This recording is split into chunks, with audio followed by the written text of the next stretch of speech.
investing in real estate with the retirement dollars. In today's episode, we have Dan Kryzanowski, who is an expert when it comes to how do you move your money into alternative assets like real estate. And we'll be diving deep into some of those strategies today. Let's get into it. This is the Investor Mindset Podcast. Investors, have you grabbed your copy of the Passive Investor Playbook yet? If you haven't, I recommend you go pick up the ultimate guide to passive real estate investing at theinvestormindset.com/passive. You can grab that in the show notes right down below, as we've interviewed tons of the top experts and brought together all of the knowledge that we have on passive investing so that you can lay a foundation for yourself to make sure you're making the right decisions in your investing career. You can grab that guide at theinvestormindset.com/passive. I hope you'll take advantage of it. And let's get back to it. All right, guys, welcome back to the Investor Mindset Podcast. I'm your host, Stephen Pesavento, and I'm excited today in the studio. I've got Dan Kryzanowski. How are you doing, Dan? Wonderful, Stephen. And brownie points for saying my name correctly so early in the morning. Absolutely. And as some of you guys may or may not know, Dan, he's an active investor and he's an expert when it comes to using retirement dollars to invest in real estate. And today we're going to dive into that exact topic, how you can use money from your IRA or 401k or other vehicles in order to invest in real estate and why this is his go-to alternative asset. You ready to get started, Dan? Let's do it. All right. So taking a look back at much earlier in your life, before you got into real estate, before you started learning about all these strategies, tell me what events or influences from your childhood shaped who you are today? Yeah, it's a great question. And, honoring my father today would have been his 78th birthday. And, he was a high school principal and educator. And, part of it is just showing up early and showing up every day. And I think he instilled that in me. And, of course, my mother, just tremendous heart, but super smart, lifelong social worker. So, they were from, I'd say, the pension generation. But, I was fortunate when I was younger. A lot of my grandparents, my older aunts and uncles were alive. And a lot of them, somewhat by default, were entrepreneurs, taken from the Depression or otherwise. But, they bought parcels of land. I remember we called it the farm, which was the farmhouse back then. So, kind of real estate got slowly, pushed into me, although it probably took a few decades for me to really act on it.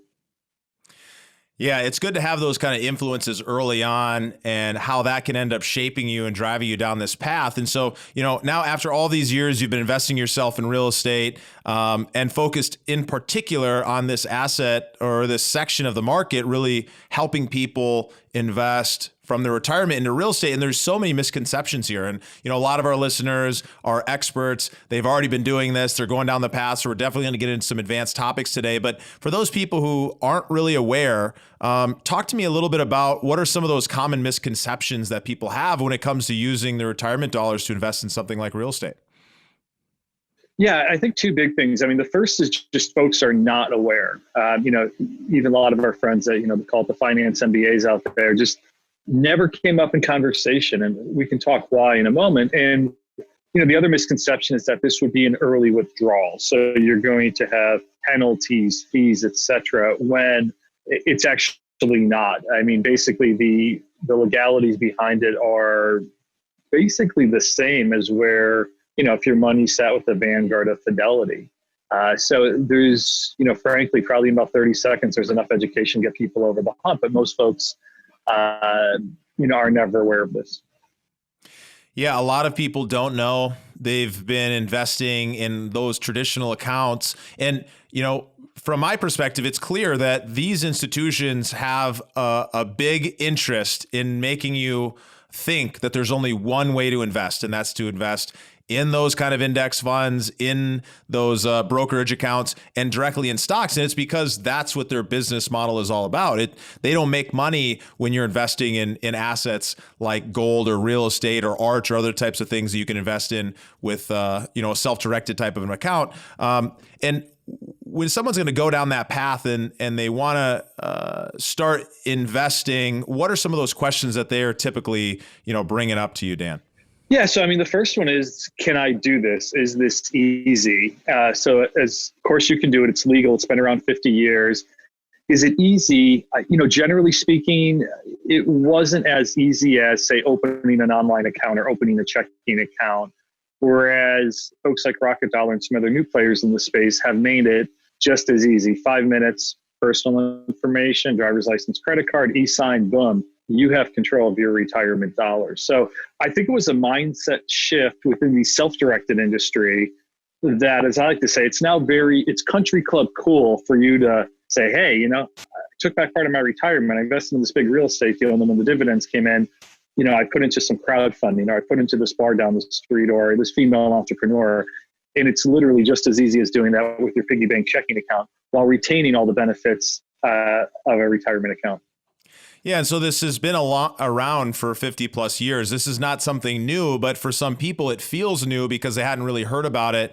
And so, as companies like the ones that you mentioned have made some of those changes, they've made it frankly easy because, for many years it's been available and it's been an option, but it just takes some time and effort to be able to get that money into the right account and then know how to go about investing it. Yeah, you're absolutely right. I mean, most folks, they go to their 9 to 5, they max out their 401k, they leave their job. They're probably sitting on cash half the time. They don't realize it. And they just assume, snap their fingers, they're 60 years old and the market's going to be at a high and everything's going to work out. The big light bulb moment for me a few years ago is talking to some high net worth folks in family offices. And even in front of open doors, they said, hey guys, we have less than 10% of our stuff in stocks and bonds. So you wonder how high net worth folks become high net worth, how family offices maintain, not only the principal, but also this lifestyle to live off of, frankly, it's from private assets such as real estate. Okay. So let's say, and we're going to get into some advanced strategies here in a second here, but, let's say that I'm, I love what you're saying. I'm excited about it. Well, where do I start? How do I actually go about getting my dollars from the account that it's currently in into something that I can actually start investing with a sponsor or on my own? Yeah, so it's so traditionally, meaning in the past 50 years, you would go to, it's called a custodian. Now, once again, the Fidelities in the world are custodian, but this is a self-directed custodian. And you would fill out their paperwork, and you probably need a scanner, a fax machine, et cetera. Let's not talk about that. Let's think of what you can do in the modern days with the likes of Rocket Dollar. 5 minutes, sign up online. You sign a few documents, then you go back to, since I'm a Fidelity client, I'll click on Fidelity, your Fidelity. You'll fill out a one-pager and you'll transfer as much or as little of your account balance as you want to into a self-directed account. And then from there, assuming this is a checkbook control self-directed account, you can invest just as easy as you could with your piggy bank checking account. So this is, if I'd say, the investor is fully taking the control, bulls by the horn. A lot of times what happens though is many of the great sponsors, the syndicates that we know out there, will educate or inform their investors, say, hey folks, did you know you can also use your retirement? And that seems to be the catalyst that is also an ecosystem that I'd say the likes of a lot of the new self-directed providers are providing. Okay, so I go to a custodian, which tell us what a custodian is. Yeah, so without going into too much legal, custodian basically manages, or I should say, holds on to your money. I like to think of it as when you were a kid and you asked, your mom and dad for allowance, and you knew you were going to get it, but you have to go through the dog and pony for 15 minutes to get your pizza money for the week. Where I see the industry going is in checkbook control accounts. And why do I say that is, a few things. One is, outside of health, time and money, particularly time, is our most valuable asset. Secondly, a lot of folks have had a good experience. So let's say, Steve and I invested with you. I might say, hey, every quarter I want to put in 25K because I want to be in 4 deals. It makes no sense for you and I to be on the phone for an hour with a third-party custodian filling out their paperwork for sake of. I just want to write you a check. You just want to take my money, invest my money, and send me a dividend. This is how the self-directed world is progressing. This is even kind of outside of retirement dollars, how investing is going. Think of different crowdfunding sort of campaigns. So with that, we're just saying, listen, there's a pool of 10 trillion with the T. There's a tiny slice, 100 billion, that's actually in these self-directed accounts. We're letting you take your little slice to invest in what you want when you want. Yeah. So I set up the custodian really is just somebody to make sure that I'm doing things the right way, and they're jumping through these hoops, but they're not confirming that I'm making the right type of investments. They're not there to make those kind of decisions. They're just there to check boxes and fill out paperwork for the government, essentially, to make sure that things qualify correctly. But if you were going to do checkbook control, that just means that you have the right to write the check without talking to the custodian, but you are the one who's responsible for making sure that you're doing things proper, which it takes a very quick education. Yeah, you're right. It does. And, the best analogy I give, and I'll also share some hard data behind it. Think of a health savings account. So, you go out, you need surgery, you're going to have your debit card from some random credit union, swipe it, and that's great. Your kid breaks his arm. You can do the same. That said, if we're going to go out and use non-health related, we know that's something the IRS would not allow. In a very similar vein, in self-directed accounts, the IRS is no life insurance, no collectibles, think artwork, Air Jordans. And the big thing is no self-dealing. So not yourself or your linear family. So what does this really mean? Don't invest, say, in your property in Vail and stay there on the weekends. Or, for my Longhorns here, don't buy a flat in Austin and have your kid stay in it when he goes to school, or she, of course. So, with that, it's very easy of what you can do. So versus, the 2 or 3 things you cannot, you're open to invest not only in the US, but across the whole world. So opportunity, and you're right, it's very easy. What we just described, that's it. And, what I can share from a Rocket Dollar perspective, the first 1,000 plus clients, nobody ended up in the gray area. And what you see, for a lot of folks in the self-directed space, there is a pretty in-depth FAQ. A lot of folks on the sales and the support side are very smart, kind of with our antenna up. If somebody, we can tell they're probably trying to get in the gray area on purpose, we're just going to back them away or say, what, for example, now in Washington, D.C., they haven't approved cannabis.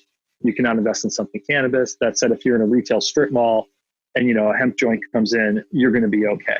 So those are the types of, I'd say, detail a lot of folks in the industry have, which is great for investors. And so you mentioned something about no self-dealing. So if I'm a sponsor, and for all the sponsors out there, and I've got a deal and I'm putting it together and it's a 506B or one of the Reg D offerings, is it correct that I cannot invest using my self-directed IRA into one of those accounts? Yeah, so you as a person of control cannot. So meaning, think of CEO, board of the directors, when you own 10% more of equity, you cannot, nor if it was your spouse, your child, etc. There are certain situations, like say if you work for Amazon and wanted to buy more Amazon stock, yes, because you're not Jeff Bezos, you can do that. But yeah, it gets a little tricky. So generally speaking, without going, learning of all the details, probably say no to your own property using your own money. That said, if you could be passive if you are going to invest. If you're not going to take active management of it, you could be a passive LP investor. So we do see that. Yep. So LPs, if you're not a general partner or the sponsor on the deal, if you're not taking that ownership equity and making management decisions, you can take your money and invest it in anybody's deal, very simply by just working with one of these custodians. Spot on. Yeah. Custodian or other self-directed providers. And, just with some terminology, a lot of times custodian is for self-directed IRA. So SDIRA is kind of the Gatorade term of the industry that's been around 50 years. What I'm more excited about in the early 2000s, the solo 401k came out, also known as the individual 401k, EQRP. And this is where you're literally managing your own money. You're self-employed, legitimately self-employed. So think you're a consultant, a 1099 realtor, maybe you're pretty active in the gig economy.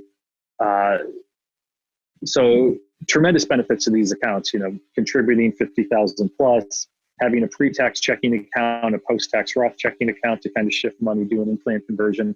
It's extremely powerful. And the biggest thing is there's no custodian. By default, by the way this account is set up, there's no custodian. So when you think of how many folks are self-employed, are moving towards it, it's an extremely attractive account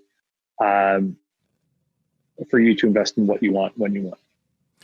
Yeah. And so, as I'm an investor, I'm thinking about going and setting one of these accounts up. I've got the money there. What are some of the biggest roadblocks that people typically run into when going down this path, and how can they overcome that?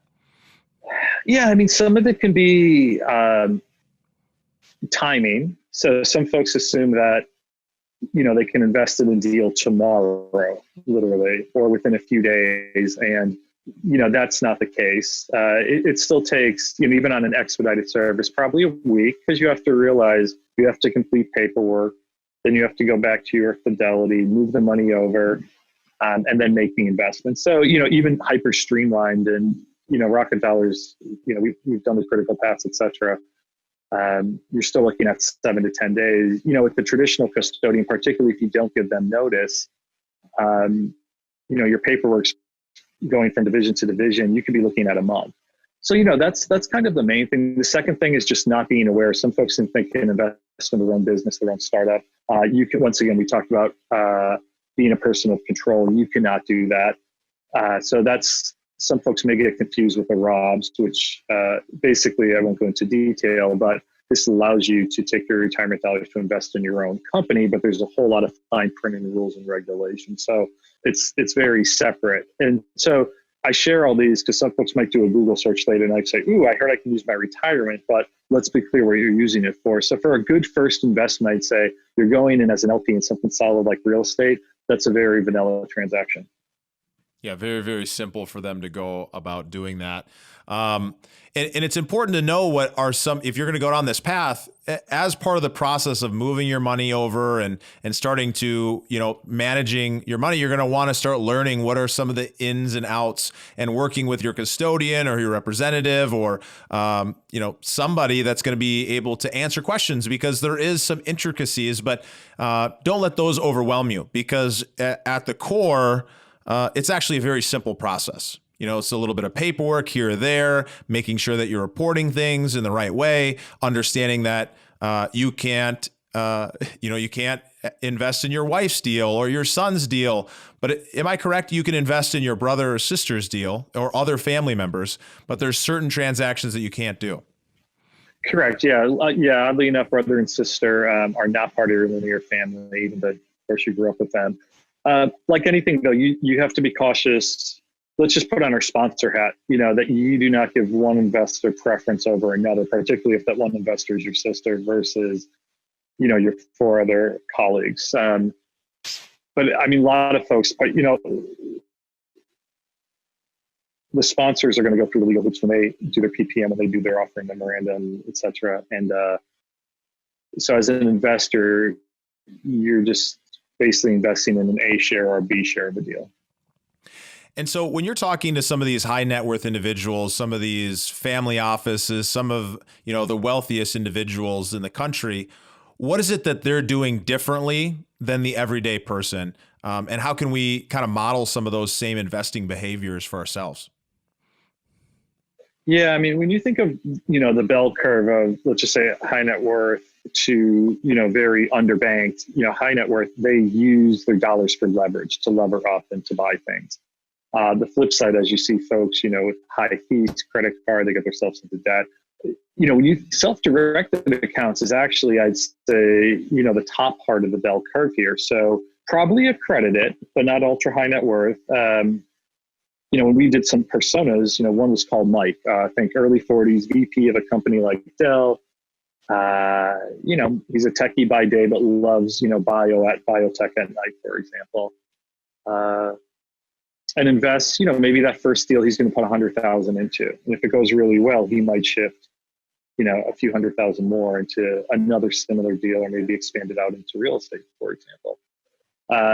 So this is the typical, I'd say, persona that you're seeing, is somebody that's, has some acumen. And it's more, I'd say, I don't even want to say risk, but it's appetite, but it's more the awareness and the foresight not to just blindly put your money in a few mutual funds. And for some folks, it's just, to your question, Stephen, it's not a 60-40 stock bond split, these high net worth folks. It's spread out either where they have hyper expertise, but more often I call it a pretty pie chart. So you're going to have, right now some folks are taking advantage of opportunity zones. That's good for taxes. Actually, not as good for retirement dollars, but for your piggy bank checking account, it's great. So you see a lot of trust and such doing that. Same time, think of something like RV parks, self-storage, last mile industrial. These are amazing for your retirement dollars. Why? Let's say, everybody's 40-year-old, 20 years to go before you can take out retirement before penalty. You're going to earn dividends on an ongoing basis, and the deals are probably going to go for 5 to 7 years. So it's an amazing deal. And by the way, as this equity goes up and your principal goes up, you're not paying taxes. So to kind of sum it all up is for the, I'd say, average Joe Jane America that has a sizable 401k, flip companies a few times, you're in a very good spot to take a portion of that to put it in a hard asset, either with somebody and trust, somebody you did diligence on, or back into your community. I mean, so at the core of what you're talking about is that those folks that tend to be in that accredited high net worth, and they're, frankly, very educated on where they're putting their money. They're not just putting it into one place and leaving it in, the generic vanilla mutual fund. They're understanding what assets do they have an advantage in and finding out how can they invest in those assets. And then they're going and taking action and putting that capital there so they can get those risk weighted returns while still having asset allocation that's dividing it up. So they're maybe they have some high risk stuff in this bucket, they have some very low risk stuff in this bucket, and they're spread across multiple different types of assets. Yeah, you're spot on. And, the great thing I like about a checkbook control retirement account is, if we just think of, going back to Mike, and he's on his third company, he has a lot of these old 401k dollars. He might be sitting on 100K in cash because, times are busy now. He rolled over from his old company, and that's earning 0%, 1% at best. You move it into something like a last mile industrial fund, which is like a bond wrapped in real estate. You're getting your 7-8% dividend, your 10% plus IRR on the back end within 5 years. So if you really think about, Mike's situation for this, even this 100K piece at 1%, it's kind of not moving for 20 years with some, very, very stable real estate. You can do the chart. It's pretty nice. So that's where I think folks that are still, you're seeing this awareness of folks that even if they're still heads down with their day job, their W-2 job, 50 hours a week, they're going to say, my buddy knows this guy, Steve, and he invested with him. I've never been to Colorado, but I look at the demographics. People are moving there. You know what? Multifamily, yeah, people have to live somewhere. This makes sense to me. And you're going to show great returns in the first year. And then they're going to be like, wait, why am I sitting on cash? Why am I in a 2% bond fund? Why am I paying somebody 1%, 2%, this sort of fund? And slowly, I think you're going to see, certain folks, once the mind is shifted, then the dollars come. Yeah. With that, we'll wrap up here. Where can people find out more about you or get in touch? Yeah. So Dan at dankryzanowski.com is a great email. I love LinkedIn, and, please reference that you listen to the podcast here, and happy to do a one-on-one call. And of course, if you're in Austin, Texas, we're a boots on the ground sort of community. So I'd love to sit down and have coffee with anybody. Absolutely, Dan. Well, thank you so much for joining us today and walking us through some of the different ways that people can start putting these retirement dollars to work in real estate, starting to realize that there's more options than just the REIT that they think is the only option that's available to them. So thank you so much. We'll have all the contact information you mentioned in the show notes, and look forward to the next time we get to do this again. Awesome, brother. Have a good one.